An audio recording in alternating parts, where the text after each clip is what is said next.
Holly Jackson, you have a new book called American Radicals. What years does your book cover in its history? Well, the earliest event in the book is in 1817, but it covers roughly the period from 1820 through the 1870s. And this period is described, and people thought of it as the Second American Revolution. Why is that? Yes, well, the radicals in my book were calling for a second American Revolution. They felt that the first revolution, the American Revolution that we know, which had been fought by their father's generation, and many of them actually had grandfathers who fought in the Revolution, but they described that revolution as merely political. They felt that it had accomplished a separation from England. It had accomplished the foundation of a new political system, but that the social revolution that they had in mind would have to follow that merely political revolution in order to really bring into American life the ideals of the founding that had to do with equality, that had to do with justice, and that were really glaringly not part of lived American experience, even in this new land that was supposed to be devoted to radical freedom. Why was the Declaration of Independence so important to these people? Well, I think for a number of reasons. It is a kind of a touchstone in the book, a document that is quoted by all of these activists and is rewritten a number of times by the women's movement and by anti-slavery activists, by labor activists, really by John Brown, by a lot of different figures. And in part, I think it reminds people that the nation, the very founding of the nation, was done with a radical manifesto.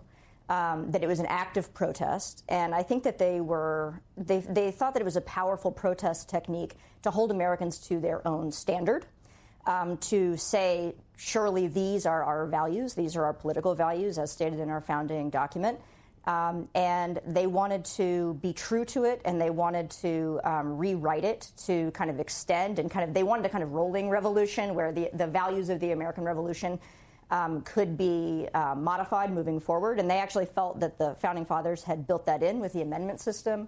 I think it also brought attention to the fact that the country started as a kind of a radical experiment.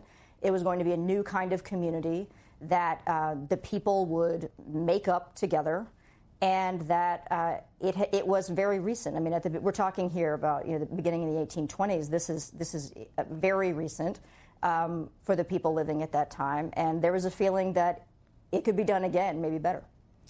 So make the case for people listening to us. Why would someone living today care about this period of time? Why should they care about it? Well, I mean, the Civil War period is, I'm a specialist on the 19th century, so of course I think it's the most kind of important, crucial moment of our history that you really should know something about to think about America in any subsequent period.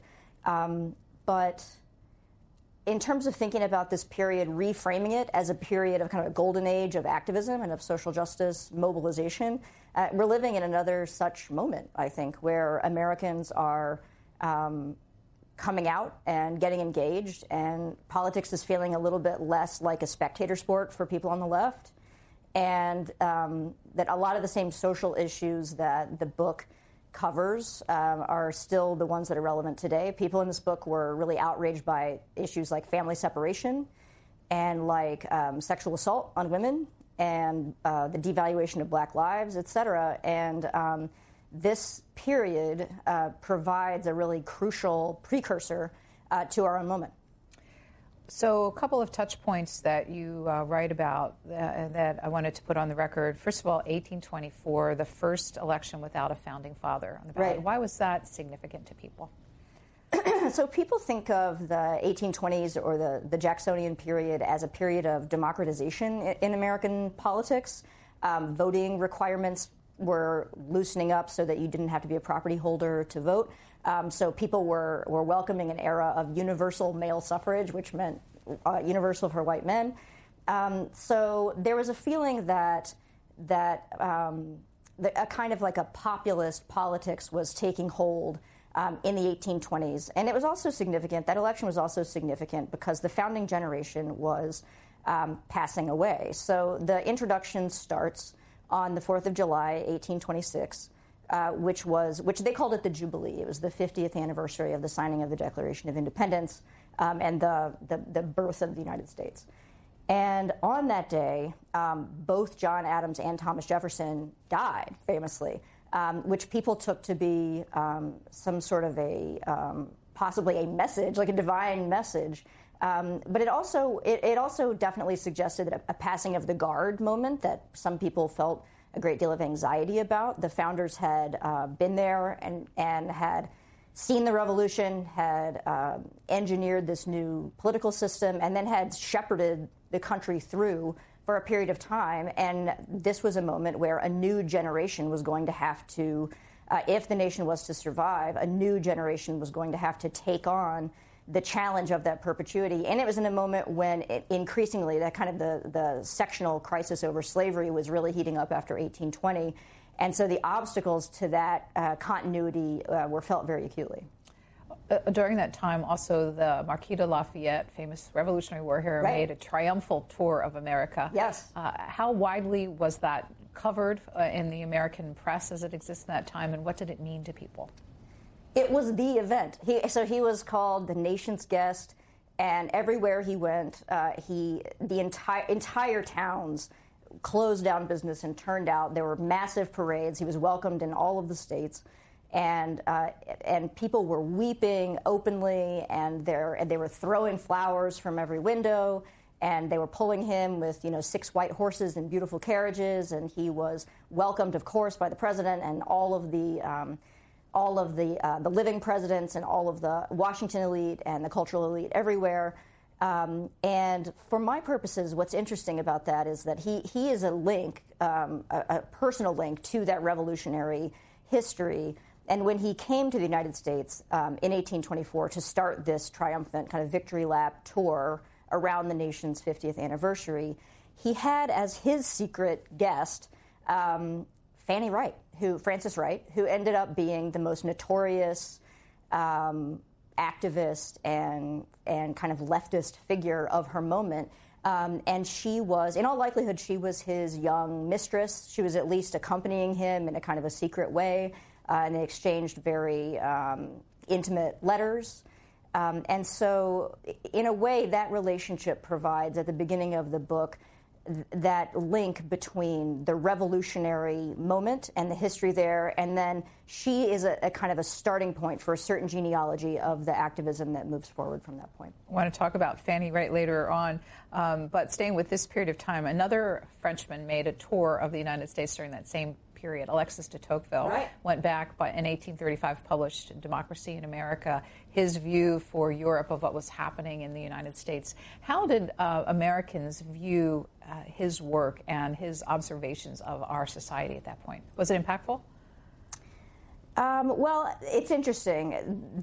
I guess Tocqueville was here at the same moment, and his work has certainly been a lot more lasting. And I think if you look at Tocqueville, you actually get a lot of the same view of America that you get from. There was a Frenchman also traveling with Fanny Wright's party who was describing the tour of Lafayette around the country, Augustus de Levasseur. And his journal was a major source for me in trying to piece together where Lafayette and Fanny Wright went. And it's very interesting to see a European view of institutions like American slavery at that moment and how that looks to Tocqueville and how it looked to this gentleman who was traveling with Fanny Wright. It's the best, with that and her letters, it was the best way to kind of understand how it must have looked to an outsider, as well as to systems like voting and, kind of not exactly town halls, but community discussions around voting, that you get a lot of description of the practice of democracy in Tocqueville. And I think, if anything, it remains the kind of the most, perhaps the most important political document for looking at democracy in early America, because it's so interesting to have that outsider perspective, which certainly Frances Wright was bringing to the table as well. On the flip side, you write that the quest for democratic reforms in France provided a cautionary tale for Americans. How so? I think that Americans were concerned about the threat that a continuation, that any mention of a kind of a continuation of the revolution would lead to the longer period of instability and also violence and potential regime change that France saw after their revolution.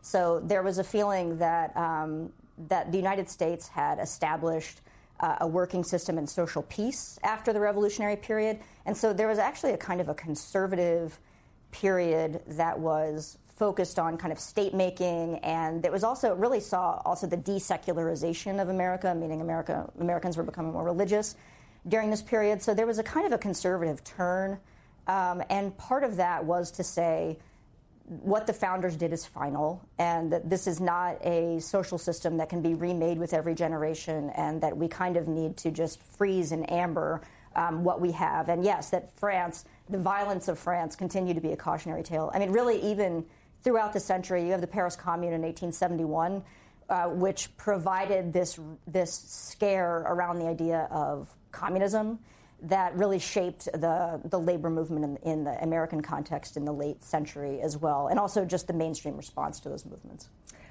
To understand some of the changes in America, let's start with a snapshot of America as your story opens in the 1820s. Sure. How large was the country, the population, how many states at that point? There were only 24 states, so it was not the United States that we know today. But the 1820s was a period where we were seeing a rapid westward expansion, and this is in part what was causing the heightened sectional crisis around slavery. There were 2 million enslaved people when the book opened, and that's a number that would double before the Civil War. And starting in 1820, we started to have these very heated battles as new states like Missouri came up for admission to the Union. So they had been territories, and as settlers moved west and as the country expanded, there was always the question of whether these new territories would be admitted as areas that would allow enslaved people to be owned as property and laborers, or whether they would be free states. And so with each one of these, it just triggered massive political disputes and the threat always of secession and of civil war, even as early as 1820. And so during that period, the government and Congress kind of brokered a series of compromises that managed to kick that can down the road for some decades. But it felt like a very incendiary, explosive kind of moment, even though there was just this insistence on kind of social peace, even punctuated by these moments where it felt like it could have kind of come apart at any time. If slavery existed in the South and they were fighting over it in the expansion areas, what was the state of African Americans in northern part of America at that time? Yes, so I've started with, I try to point to the free communities in cities like Philadelphia and in Boston and in New York City as really the beginning of the kind of activist communities that the rest of the book traces. So they were robust, healthy populations of free people in all of these urban centers. But to call them free is maybe a little bit misleading because their lives were very constrained. They were not enslaved, and many of them, so there's a figure in the book, James Forten, who is a major figure early on, and actually his children and grandchildren stay relevant throughout the narrative to the end of the book. He had served in the Revolutionary War. His father and his grandfather had lived in Philadelphia and had not been enslaved. He himself was a very wealthy businessman. He owned multiple properties. But even for someone like James Forten, who had the most privileged life imaginable for an African American in the 1820s, his life was constrained. His opportunities for education was constrained. He was lucky that he lived in Philadelphia, where the Quakers were such a presence that he could get a good education. He had the opportunity to train for a trade. But these were not opportunities that were open to all free African Americans. And there was also the constant threat of kidnapping. One had to carry papers, and these papers had to be produced on demand at any time. And there was a threat that even though you were free and perhaps your family had been free for generations, that you might be sold south. People were concerned about their children and their children's safety. So I have tried to show how in that context of circumscription and of threat, these communities really flowered, and they created community institutions like churches and like mutual aid societies, but also reading groups and literacy groups. And they were building a community by which they could sustain one another in the context where the country was really not doing much to sustain them at all. So in regards to women, what rights did women have in the 1820s and 30s? Well, at that time, it wasn't not that many. Women didn't have the right to, certainly did not have the right to vote. They couldn't. There was nowhere that they could go to college. There was coverture, the system of coverture still in marriage, meaning that women lost their legal identity. It was subsumed under that of their husband. So, lawsuits, suing in a court of law, handling their own wealth, even if it was inherited wealth, all of these things were subsumed under their husband. And there really weren't opportunities for lives other than a kind of a strict march from being a girl in your father's house to being a wife in your husband's house, whose identity was really secondary to men all the way through. And in this period, we see really striking change in that. And that's Frances Wright is kind of an early figure who really defies that picture. But by the end of the century, of course, we have a very robust women's movement that has turned into a suffrage movement kind of at the end of the book. You write of, and in other history projects we've done, using a phrase called the women's sphere. People would refer to being, this is outside the women's sphere, right, or I'm staying within the women's sphere. What does that mean, actually? So in 19th century history, we think of the 19th century as a moment where an idea about gender and the organization of work and life emerged that people called the separate spheres. And it was just the idea that women's sphere was the home and the family and domesticity. And all of these things in the 19th century are becoming increasingly romanticized and sentimentalized. And so this is women's sphere. And men's sphere, especially with the rise of capitalism and the end of a purely kind of agrarian society where families were a unit of production. Once you have men working outside the home, then the idea is that the public is the realm for men and for politics and for wage labor, et cetera. And so the idea of the separate spheres was, of course, always to some degree a myth because there were always working women. And this was a kind of elite discourse that also didn't apply to African-American women and immigrant women. But it's the kind of like standard gender and economic organization that one associates with the time. So you write that the activism was in three major areas of American society. What were they? Well, the ones that I have focused on in the book are activism around slavery and race, around gender and sex, and around labor, work, economic issues, wealth, property, that sort of thing. But they all seem like they have overlap with one another. Absolutely. And what I tried to contribute with this book is really to focus on the points of overlap rather than to do a deep history of any particular movement, but rather to focus on perhaps unexpected confluences between these movements. But also, this was a moment for multi-issue activism. So really the personnel who would be the leaders of one movement would be very involved with the other movements as well. And usually one issue was an entry into many others. So once one had been radicalized or politicized around slavery, for instance, then it might lead you to question things that are seemingly unrelated, like religious observance, or it might lead you to change your diet and stop eating meat and animal products, for instance. This was the trajectory of many of the activists in this book, where through this process, nothing was off the table. There was just a broader interrogation. What would you say would be the percentage of the population that were in this activist group? And were there any demographics consistent among them? Were they all urban seniors or country folk, whatever? That's difficult to say about percentage of the population. I mean, part of the story that I want to tell in the book is how regular people came to feel that it was time to do something. So as we push toward the Civil War, on the issue of slavery, for instance, that number grows. The timeline there is actually kind of complex because before, say, 1830, even in the South in many places, there was a feeling that it was an unfortunate inheritance and that many people thought this is really not right, but we kind of have a tiger by the tail or a wolf by the ears, as Jefferson said, and there's no clear way out of it. But after 1830, in part because there was the rise of a radicalized anti-slavery movement, the South really started to dig in and say, no, we will not grant that this is immoral. We will not grant that it's sinful. And they were willing to defend it not only as an economic arrangement, but as a culture and a worldview. And so the question after that point is, once the issue is really polarized, then how does persuasion work? How does anti-slavery kind of spread a message so that it goes from a really fringe position in the North to something that is mainstreamed, where it's not to say that all Northerners were abolitionists, but enough of a tide turned that, I mean, the country was willing to fight a civil war and to celebrate the end of slavery.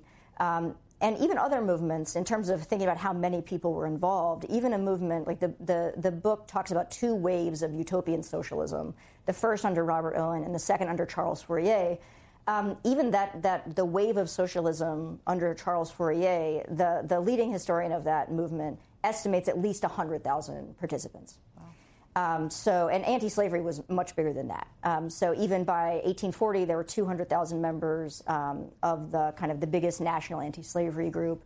And so we're talking about many, many, many people. And all of these issues were, when they started, considered really wacky, out there, fringe movements.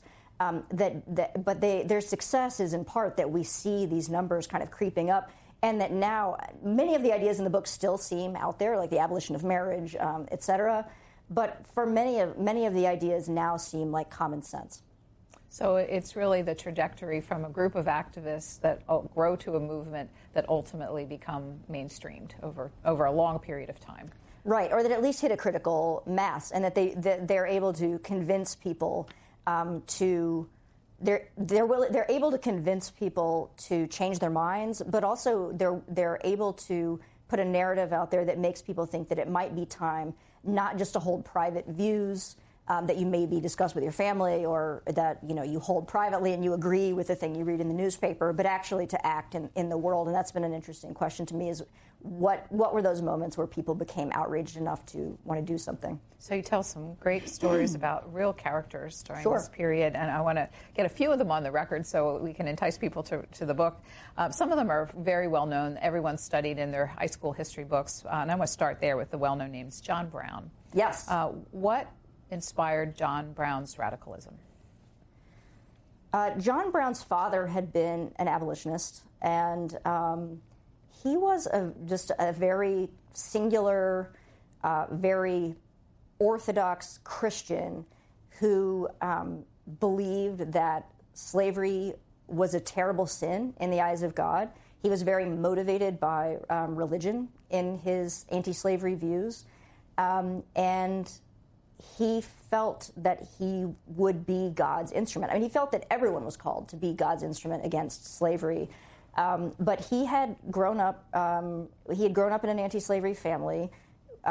He read publications like The Liberator, which was William Lloyd Garrison's anti-slavery journal, and he had relationships with African Americans. So he moved to an area of upstate New York to be part of a project called Timbuktu that Garrett Smith, the philanthropist and activist Garrett Smith, was running, where he was giving away large parcels of land to free families in the hope that they would meet the property requirements for voting, and also that they could create sort of sustainable lifestyles, and that their children would have a way to make money and to support themselves.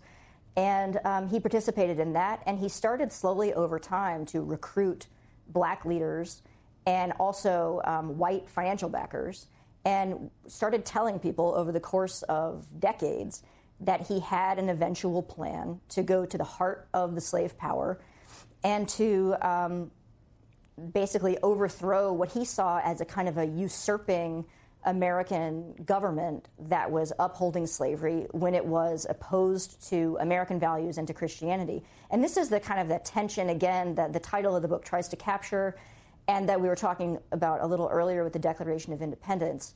that all of the people in this book really saw themselves as the real Americans and as the representatives of real American values, even though the mainstream saw them as a threat to those values. And of course, John Brown was executed as a traitor. So after his famous raid at Harper's Ferry, West Virginia. Yes, that's right. And in fact, yesterday, December 2nd, is the anniversary of that execution. And it was a major turning point for how people felt about slavery. And it was one of those moments that I was just referencing where a critical mass of people thought, if John Brown is willing to do this, then surely I can stand up and say that I oppose slavery. So yes, he did. He carried out this kind of grassroots organizing campaign, not on his own, but with the help of a number of black leaders in various cities and also in Canada. He traveled to Canada. He held a convention there with black leaders, many of whom were in exile from the United States. He had 6 financial backers in Boston who are called the Secret Six, and who were willing to float him money for weapons and for whatever plan he might have. He was very secretive about it. Even the men who marched south with him didn't necessarily know exactly what they were going to do before they did it. But yes, he's the most famous. He's probably the most famous radical of this period, I would say, and attempted a coup d'état that failed on the day that he. I mean, so basically, he was able to hold a federal arsenal for a couple of days. The Marines marched in and killed a number of his men, and trapped him and imprisoned him, and the ones that remained were executed, although some escaped. But it was one of these cases where it seemed like a failure in the moment, but that it worked a long-term success. But he was willing to murder people on behalf of his cause. How should we remember him in history? That's right. He was, and he killed people in Kansas. Before the raid at Harper's Ferry, his claim to fame was the Potawatomi massacre. There was a period in the history of Kansas and in the history of the nation that people call Bleeding Kansas. And this was one of a series in the 1850s of actual violent skirmishes that were going on in the United States. Although civil war had not been declared and would not be declared until 1861, in many places on the ground, there were actual armed battles over this question of slavery, and Kansas was a big one. So he was there. He was the leader of a group of men, and he carried out at least one pretty graphic massacre of pro-slavery men in Kansas, in part as retribution for the caning of Charles Sumner in the Senate. In another raid, he killed a slaveholder in Missouri, and at Harper's Ferry, his men managed to kill some local officials, and he felt that he was doing good. And this was also it's a major moment of change in the abolitionist movement, because before John Brown, many abolitionists had been sworn pacifists. There was a movement called non-resistance that interests me very much, and it's associated with William Lloyd Garrison and the kind of Boston contingent of abolitionists. But increasingly after 1850, anti-slavery activists were willing to entertain the idea that violence was a legitimate response to slavery. And of course, the government ultimately took that view. You mentioned him a couple times, William Lloyd Garrison. You describe him in the book as one of the most consequential activists in American history. Why is that? That's right. He's generally considered the kind of the head of the anti-slavery movement that emerged around 1830. He took his cues from a pre-existing anti-slavery energy and movement among free people of color in the North. And this is what set him apart from previous white Americans who had wanted to do something about slavery, is that he was really working with communities of color, and he was backed by communities of color financially and kind of interpersonally to do the work he wanted to do. And they were his mentors, and he was willing to accept their leadership. And so what emerges around 1830 is a new version of anti-slavery activism in the United States that is no longer willing to talk about compensating slave owners, for instance. Before this, we had some anti-slavery organizations that had called for a process of gradual emancipation, and also the compensation for the loss of property that enslavers would experience with the abolition of slavery. But after around 1829, with the publication of David Walker's Appeal, which was an important kind of inspirational predecessor text for Garrison, and then with the founding of his Liberator in 1831. 1831 was also the year that of Nat Turner's revolt in Virginia. And so right around this moment, around 1830, people usually date the emergence of radical immediatism, which was a call for the immediate end of slavery, come what may, no compensation, no excuses, and also the demand that African Americans stay in the United States and not be deported to Liberia or to any other colony that was there. There were these plans to deport free African Americans, and in fact, many African Americans left the United States in this lead up. But Garrison very clearly said this is their country. And from that point, the Liberator, his newspaper, served as the kind of the main organ for the movement. He was a very effective organizer, and he was part of a group that founded a national organization that brought together black leaders and their kind of like newly emergent white allies. And they would meet in New York City, and they would come from all over the North. And like I said, the numbers started growing so that after the organization had existed for 10 years, you had 200,000 members. Although they did, 10 years in, they had a kind of a major falling out in 1840. So two names we're going to hear a lot about as we get closer to the 100th anniversary of women's suffrage is Susan B. Anthony, Elizabeth Cady Stanton. Yes. One takes away from your book the fact that these people who managed to stay known in current history books are much more complex characters than the couple of lines that we learn about them. Right. These two women are examples of that. What makes them more complex? You talk about how they were willing to denigrate the rights of African Americans in their pursuit of rights for women. Can you explain that? Yes, and it's interesting because both of them had really come out of the anti-slavery context. Elizabeth Cady Stanton's cousin was Gerrit Smith, who I just mentioned was a major anti-slavery philanthropist and activist, and her husband was a very active career abolitionist. And Susan B. Anthony, they actually met at an anti-slavery convention, these two women. And the story of the collaboration between those movements and the kind of emergence of a women's movement from anti-slavery, it's one of those really inspiring moments in the history of American activism of coalitional thinking and this kind of multi-issue interest in freedom and justice. But as we go through the decades that the book covers, it turns into one of the most kind of appalling failures of that kind of work when, for instance, you have a figure like Frederick Douglass, who at the Seneca Falls Convention of 1848, which is people normally think of that as the beginning of the women's movement that ends up being the suffrage movement.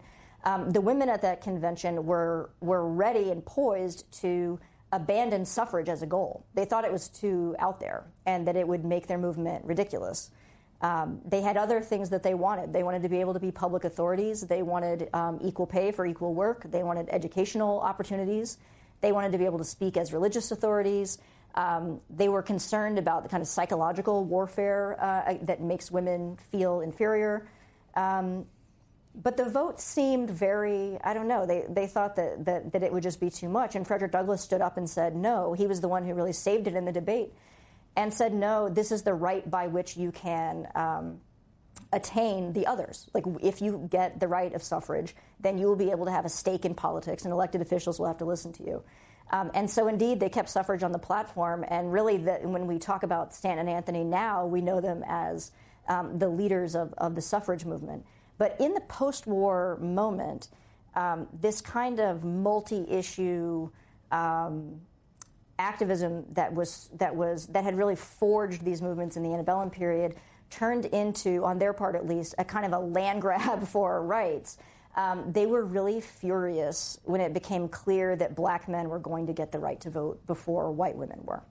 And they turned increasingly to really virulent racist rhetoric in their publications and in their speeches. and they were arguing for women's suffrage instead of black male suffrage, and were willing to reproduce the most kind of terrible rhetoric to make that claim. And so, yes, we definitely see a falling out in that moment between people who had worked together for decades, including Frederick Douglass. So how should we remember them as this anniversary draws near? I mean, I think that we need I think that in the suffrage commemorations, which are very important, I think that we have to think of, I mean, really all of the figures in this book, I have tried to suggest that they are all flawed, and that they all had blind spots, and that some of them had grievous ideological errors that informed their whole politics, much like Elizabeth Cady Stanton did. But that, on the other hand, she was a breathtaking activist, that what she accomplished was amazing, and that we should remember her in that light as having that kind of, that as a person and as in terms of her single ideology. I think we should be ambivalent about the role that racism played in the women's movement, in the white women's movement at this time. But I think that we should sort of fight for the continuation and for the broadening of its aims, just in the same way that they wanted to move forward from the revolution. I mean, we kind of have to be the ones to fight for the suffrage rights that they nominally gained, and also for the expansion of that movement beyond just mere voting rights, and also to a sort of broadly inclusive movement. So returning to the folks who did not survive in the history books, yes. Fanny Wright, whom you've mentioned a few times, how famous was she in America in her day? She was infamous. When she was doing projects like her Neshoba colony, and when she was initially involved with Robert Owen's project at New Harmony, I don't think she would have been particularly well known. But after she defended her Neshoba project was outside of Memphis, and she had decided that she would create this experiment in which enslaved people could work out the cost of their purchase, and that she would train them and educate them in some way, and then they would pay for their own passage out of the country. So this was a flawed scheme, and part of the tragedy of Fanny Wright is that she came right up against the free communities who were already working on these questions, but she did not sort of look to them to figure out what to do. She wanted her own grand adventure. So after she published a defense of Neshoba, in which it was clear that she not only wanted to end slavery, she also was a free thinker, meaning that she was an atheist, and she also thought that marriage should be abolished, that men and women should be equal. And ultimately, she was also advocating interracial sex, not just social equality, but she thought that interracial sex was a perfectly legitimate way to imagine the end of racial stratification in the country.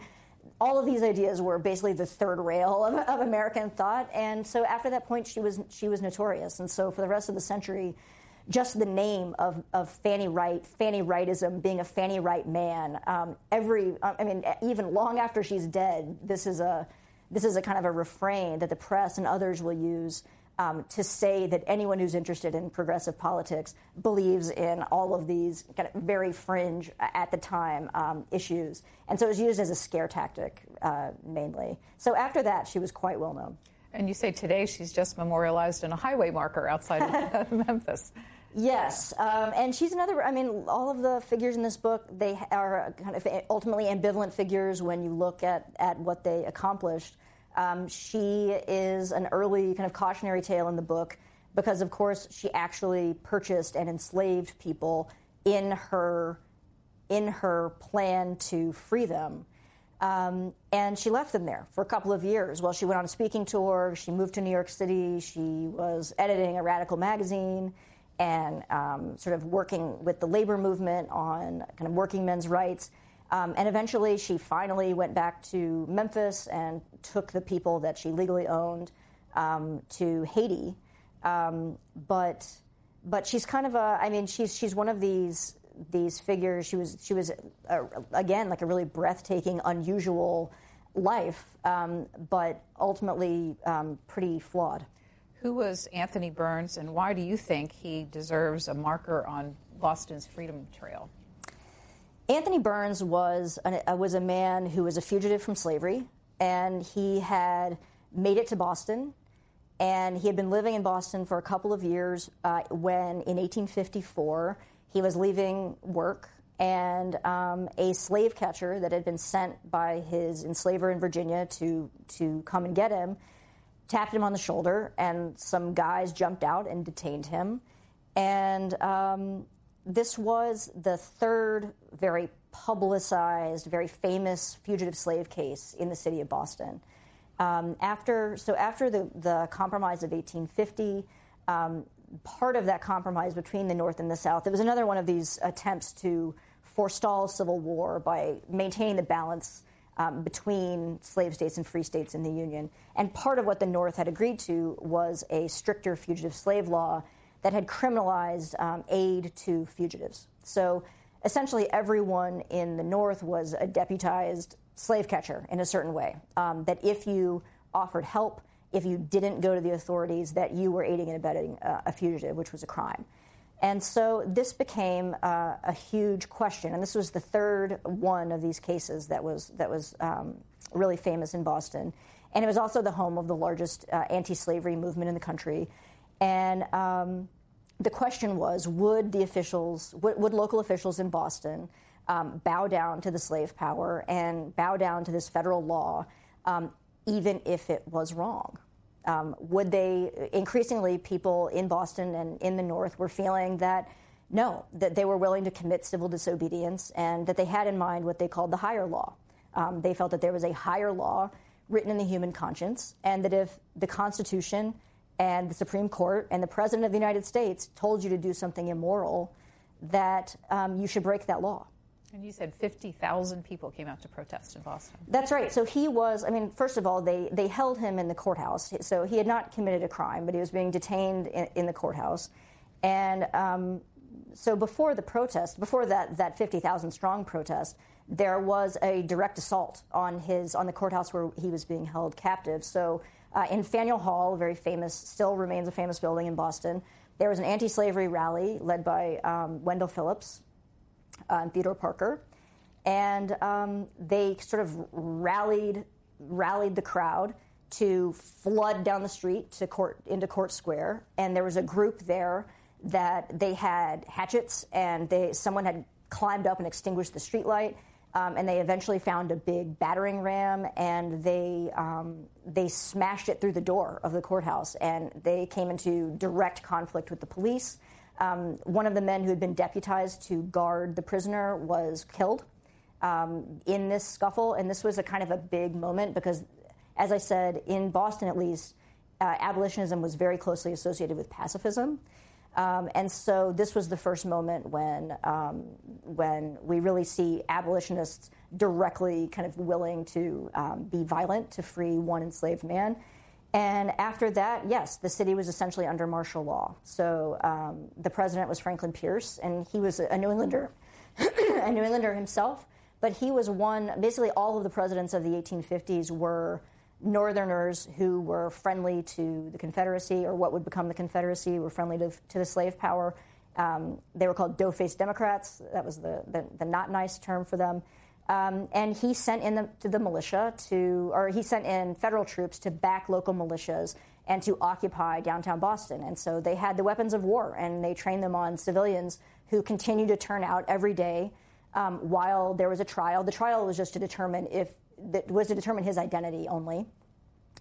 And then on the day that he was to be remanded to slavery in Virginia, and they marched him out of the building, yes, 50,000 people were packing the street and hanging from every building and hanging the American flag upside down, and they had constructed a coffin and labeled it Liberty, and they were lowering it out of a second-floor window and booing and hissing. And it was, in the reports or in the firsthand accounts that you read, it was, for a number of Bostonians, the first time that they felt that they were on the other side of the law. And it was another one of those moments of radicalization where they thought, if my belief that is a man and not a piece of property means that I am breaking the law in this moment, then I guess I'll have to break the law. So they saw for the first time institutions like the courts and the military, et cetera, as being on the wrong side of the issue and perhaps on another side of an issue. And so they were increasingly willing to take a revolutionary step. A broad question, but how did mainstream America react to the radicals? And what kind of pushback was evidenced? Well, even in that, even just from the Anthony Burns protest, the media in Boston and New York and in the North called them traitors and said that they should be not only arrested but tried for treason and potentially executed for killing a deputized federal marshal, and also for defying the Constitution. So they were regarded as traitors who wanted to tear the Union of the Constitution apart. And they met with opposition of every kind. So they met with, the press enjoyed kind of lampooning them, but the press also called outright for violent opposition. So you have in many cases, and this is in the North, you have the media sort of saying, these anti-slavery people are going to be having a convention, say, in Philadelphia, and all the lovers of the Constitution in America should turn out and let them know how you feel about that. And so then you would have massive mobs. Pennsylvania Hall was a beautiful new lecture space that had just been built. It was burned to the ground by one of these mobs. Anti-slavery activists were killed. They were assaulted. They had things thrown at them. There was also opposition from, there were crackdowns on free speech. So there was a gag rule in Congress for a number of years, meaning that any anti-slavery speech or petition would be tabled without discussion. And that kind of clampdown on free speech continues at the end of the century with anti-obscenity laws. So people who were trying to circulate birth control information, they could be arrested and put in prison on these obscenity charges. And there was religious opposition. There was opposition in every way from mainstream America all the way through. What was the role of churches in all of this? Well, it's interesting. Part of the reason that anti-slavery activism opened up into kind of questions about organized religion had to do with the role that Christianity played either as a kind of a quietist and non-committed voice in the slavery question, or even it was often used. The Bible and scriptures were often cited for pro-slavery in pro-slavery rhetoric, and so one group and one kind of impulse that I've been interested in was come-outerism, what they called come-outerism, and this was the idea that people had to come out of the churches because there was a feeling that if you were a Christian church and if you were not taking direct aim at this humanitarian crisis and this moral disaster, then really what were you doing? There's one activist that I talk about, Stephen Foster. He was particularly famous for doing direct action protests in churches. So in New Hampshire and in other places in Maine, he would come into churches on a Sunday morning and he would sit quietly with the congregation through the beginning of the service. And he would then wait for the minister to begin, at which point he would stand up and interrupt the service and start giving a loud, barn-burning abolitionist speech until he was physically removed and ejected from the church building and thrown out and usually beat up and had his clothes torn, et cetera. And so he was one of many anti-slavery activists who were really active against kind of the organized practice of Christianity. But throughout the book, one of the interventions I've tried to make is that previously historical accounts of reformers in this period tend to think of the Second Great Awakening as a main motor for a kind of reformist zeal. But I think it's important to notice really how secular these groups were, and in fact that many of them felt that religion was a conservatizing force in American life. And this is true of people like Elizabeth Cady Stanton. It's true of Martin Delany, who was a black nationalist and then a Civil War officer. Many of them spoke out about the role that religion can play in kind of quieting social unrest, and they spoke out against it for that reason. And even people like John Brown, who was really devoutly religious, he wanted a kind of alternative liberation theology that mainstream Christians did not recognize. So we fought the Civil War, obviously, then African-American men got the right to vote. Ultimately, women had suffrage after the turn of the next century. So did these movements peter out as their objectives were changed, or what happened so that society moved on to another period? It's an interesting question, and it's what's particularly interesting about that is that suffrage dominates our understanding, I think, of reform movements and of protest movements now in the 19th century. We are, this is the suffrage centennial, and it's also the 150th anniversary of the 15th Amendment next year for black male suffrage. And so this particular legal reform, this constitutional reform, dominates our understanding of the work that they were doing. And these groups did, after a certain moment, want particular legal reforms, but they wanted something so much broader. They wanted a cultural transformation. And they wanted to educate the conscience of Americans. And so in that sense, their work was kind of partially achieved, but was never fully achieved. But in a certain way, I've come to see those suffrage moments as almost steam valves, that when these groups did accomplish suffrage, that it almost came to seem like that was the goal in itself.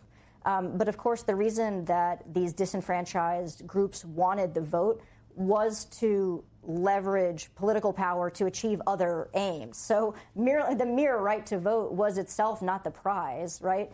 The goal was to be able to speak for themselves as American citizens.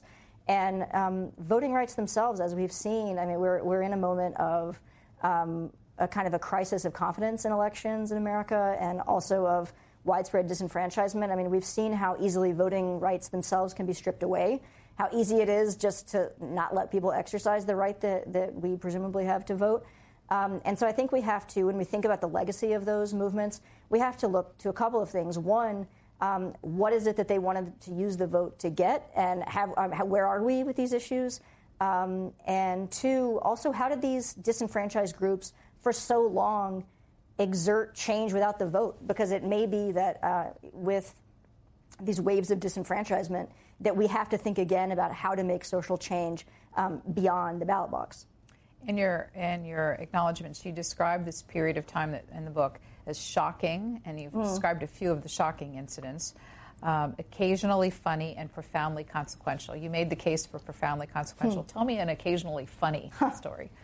Well, I think the free lovers ultimately kind of play the comic relief in the book, although many of them were very serious, at least for a time. There is a man named Marx Lazarus, who is a character in the book, who has a very interesting biography. He was the son of a very wealthy, slave-holding Jewish Southern family, but he came north and he joined up with the utopian socialists. He lived at Brook Farm for a time. He had a commune here in New York City for a time, a brownstone commune. And he was part of a wave of reformers who followed the Graham diet, meaning that they were vegans, and they also avoided alcohol and caffeine and sugar and really anything with any flavor at all. Did they give us the Graham cracker? Yes, Sylvester Graham. Yes, so Sylvester Graham was himself a conservative, really, but his most ardent followers, probably much to his chagrin, were all, I mean, the characters in my book loved his diet, and many followed his diet, and many were vegan for other reasons. So he had a commune here in New York City, and they were into the water cure. They were some of the only 19th century Americans who believed in regular bathing, and they ate raw vegan foods, and they wanted to abolish marriage. This was their other big issue. And so he wrote this long 400-page tome. He wrote many books, and he was really kind of wacky and out there.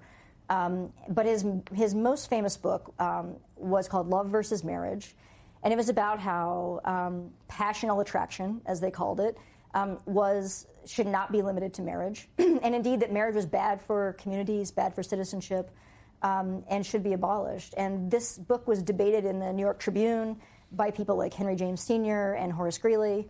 And it was, in other words, like fairly well known. But this whole time, he was kind of panicking over nocturnal emissions. He was worried about losing semen. And so this is a big story in the book about these kind of free lovers who are ultimately afraid of sex. So that's part of the comic relief. We have about 2 minutes left. I want to get a little bit on the record about yourself. You teach English. You're a professor of English at UMass Boston. But this is a history book. So how did those two fields come together for you? I've always had an archival and a historicist approach to the 19th century, and literary scholars. We look at a number of texts in addition to imaginative literature, so things like legal decisions or scientific texts. These are all on the table for literary scholars, and also in this period, that kind of line between literature or at least between print culture and politics is pretty blurry, as we see with things like The Liberator and the radical press that arises at this period. The best-selling novel of the century was Uncle Tom's Cabin, an anti-slavery novel. Yes, my courses and my work is kind of about cultural history, with literature being a part of that as one discourse among many. And who got you interested in academics in the first place? I hope it's not a long story because we have a minute and a half. No, I mean, I will say that just my teaching and teaching at UMass Boston, which is the most diverse institution in New England and Boston's only public research university. I had the opportunity to collaborate with the Boston Public Library and some other institutions that have amazing collections on the history of radical protest. They have pikes used by John Brown and other artifacts like that, commune records, and my experience of teaching this history to the people of Boston is what made me interested in writing the book. Well, the book is called American Radicals, and congratulations to you because it made the Smithsonian's top 10 history books for 2019. The subtitle, How 19th Century Protests Shaped the Nation. Holly Jackson, the author, thank you for spending an hour with me. Thank you. Appreciate it.